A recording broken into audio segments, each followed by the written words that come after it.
The generational label is obviously something that all college athletes want to earn. It promises NFL stardom, franchise savior status, and a ticket to greatness. But it also paints a massive target on your back. Expectations skyrocket, pressure mounts, and of course, the critics are anxiously waiting for your downfall. I could see one more start. I really could. And then you go to Tyson Bagent. No one knows this better than Caleb Williams. Crowned the future before he even took an NFL snap, Williams now finds himself at the center of one of the most bizarre careers in recent football memory. Between the painted nails, disastrous rookie season, and what we are now seeing in 2025 and how good he's playing, this is why the NFL hates Caleb Williams. All right, KRICH crew, we are back with another banger, throwing on the Bears hat, because if you said, but coming into this season, the Bears are going to be the 1 seed in the NFC right now after 13 weeks of football, I would have called you a damn liar. And I think a lot of people would agree with that, because I don't think anybody predicted that happening. But of course, before we jump into today's video, make sure you guys like, comment, and subscribe. Appreciate all the support we have been growing over here on the channel and going to keep pushing out these videos. And look, I'm going to come out and say it.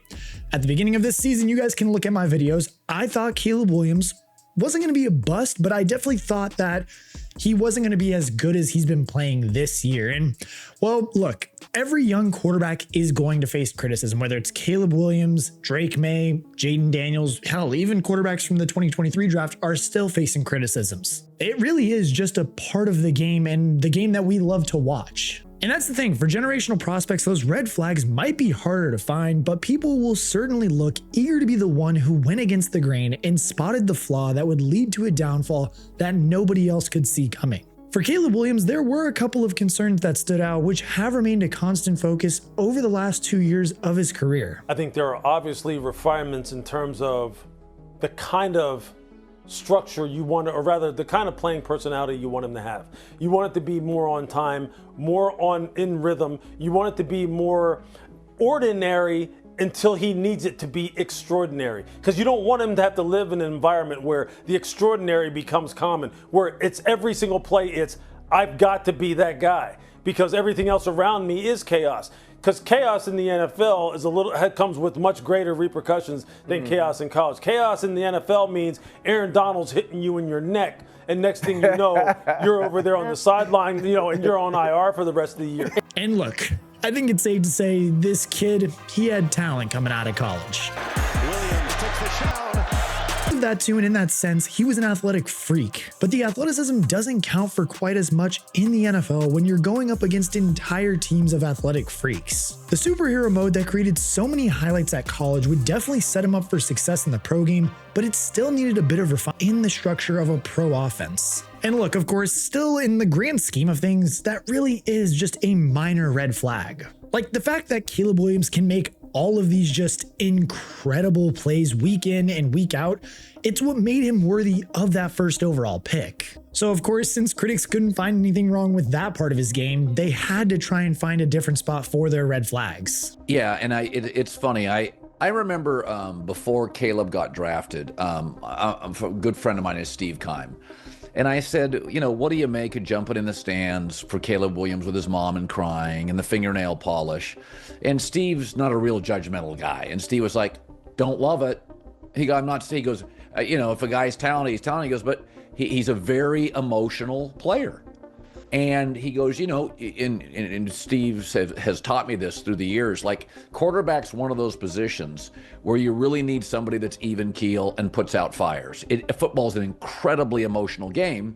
And as your teammates are getting emotional and the coaches are getting emotional, when you're on, Tom Brady loved to celebrate, but in the moment of a game, Tom was very even keel. And Caleb's you can see his sideline demeanor. He plays with a ton of emotion, and he gets really amped up. He also I think sometimes Caleb loses confidence when I watch him. And look, the generational label only ramps up the scrutiny placed on you by the media. And look, you can bet that they are going to latch onto any behavior that in the industry of professional sports is considered abnormal. I got issues with Caleb too. Okay. Respectfully. Yeah, for sure. Like, I don't know, man. I can't have my quarterback painting his nails, dude. I just you too busy flossing your nails in the first quarter. You couldn't do nothing the next 3. I don't know. Mm-hmm. Okay. Like, do you think it's his work ethic, his dedication and stuff? Like he worried about too much other stuff? I'm worried about painting my nails in a football game, bro. What is that going to do for me on the field? I can see taping your fingers. I can see doing all that.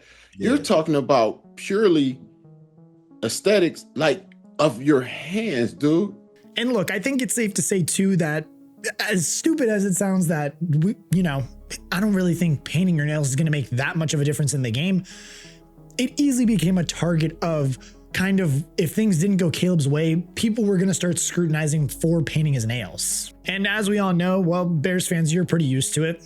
Things certainly didn't go their way early on, at least. All the talk was of Caleb Williams setting franchise records in year 1 as he entered an elite offense with DJ Moore, Keenan Allen, and Rome Odunze. Instead, though, it was a shambolic season that produced just 5 wins and saw the firings of both Shane Waldron as offensive coordinator and Matt Eberflus as head coach. Then over the offseason, things somehow got worse as a constant stream of bad press only made Caleb look worse as a leader and franchise quarterback. And there is an excerpt in there attributed to Caleb Williams and his dad, where his dad's talking about he didn't want his son to go to Chicago.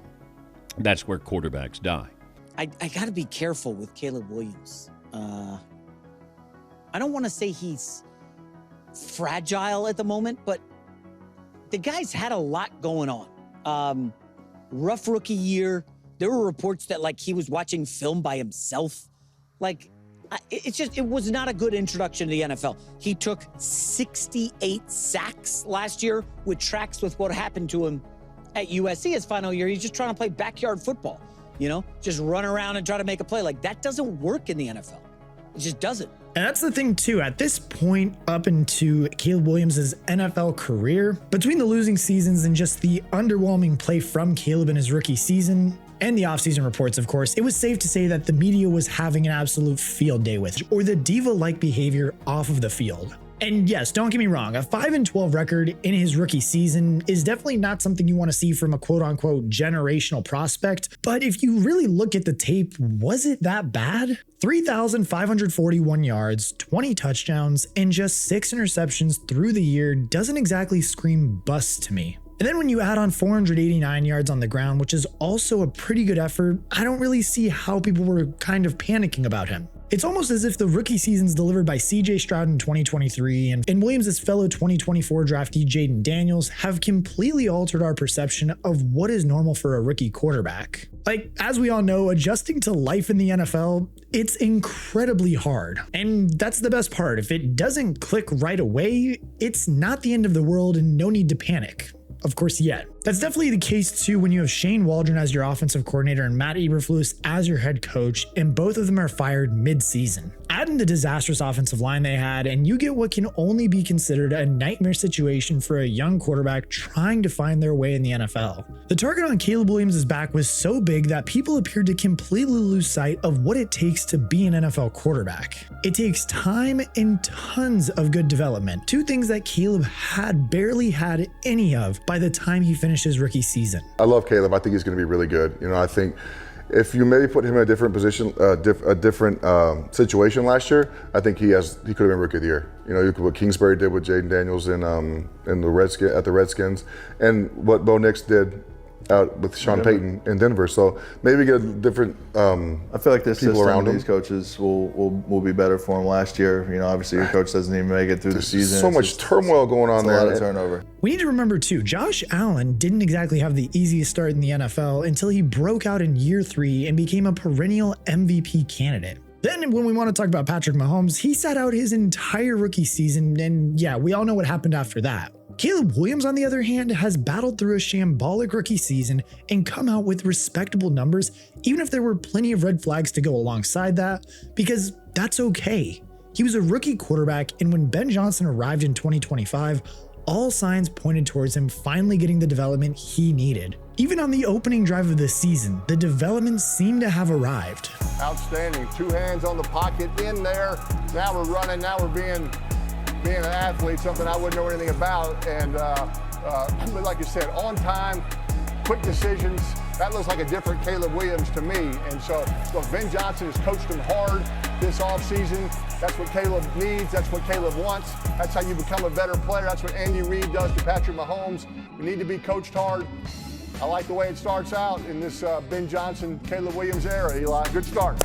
No doubt. That was impressive. That's how you answer the critics. A slick and efficient opening drive of the season in which Caleb was perfect as a passer and dynamic as a runner. And look, it was a hell of a start to the season, but as we all know, it went downhill from there. The shotgun. Blitz is on, is picked up. McCarthy loops it to Jones. Touchdown, Aaron Jones. 2-point try. McCarthy out of the shotgun. Pass right. Caught. Thielen. McCarthy keeps. He's got it.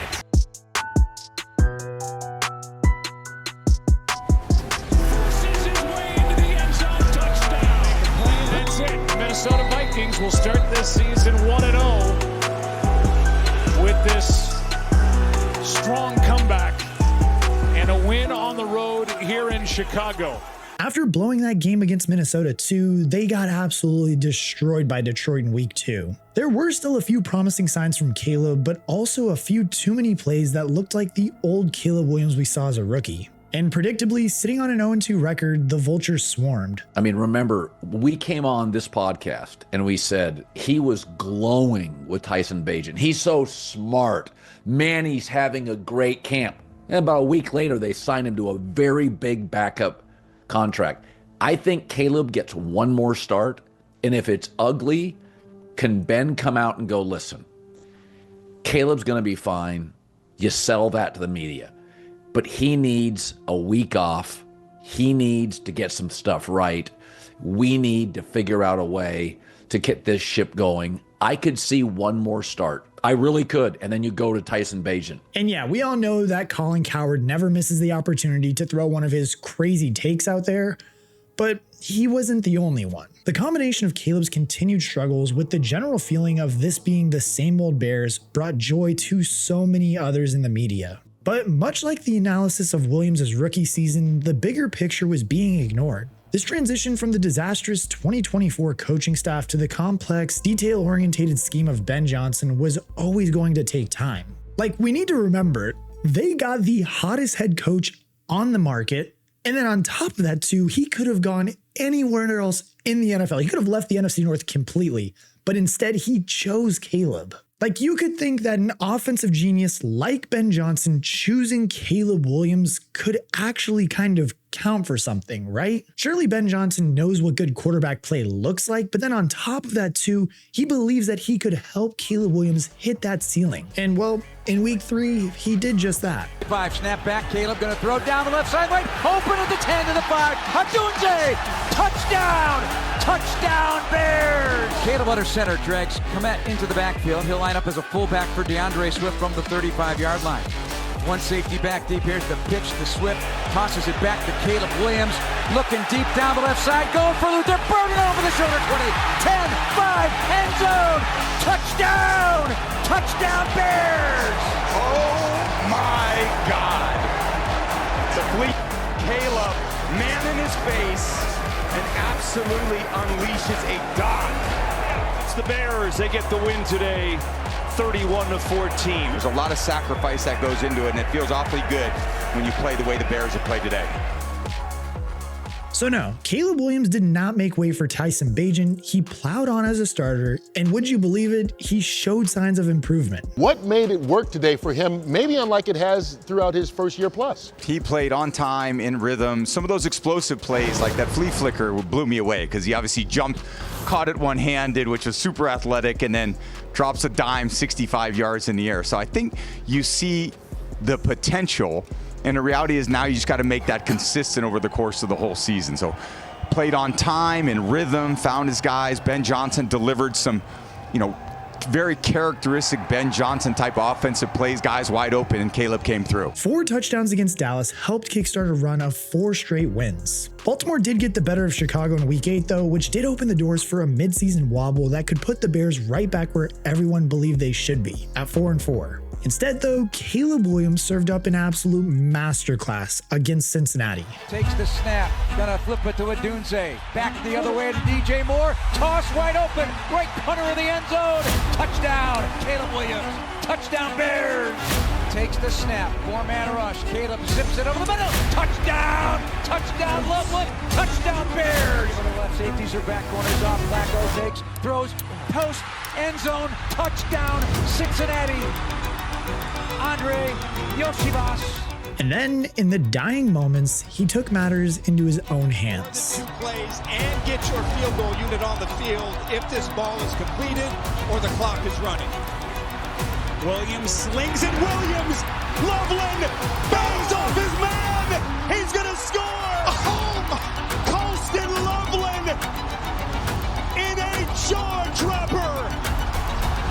58 yards on the catch and run from the rookie. This has been the Bears somehow, some way find a way after giving up the lead in the final minute of the game. Use their own magic.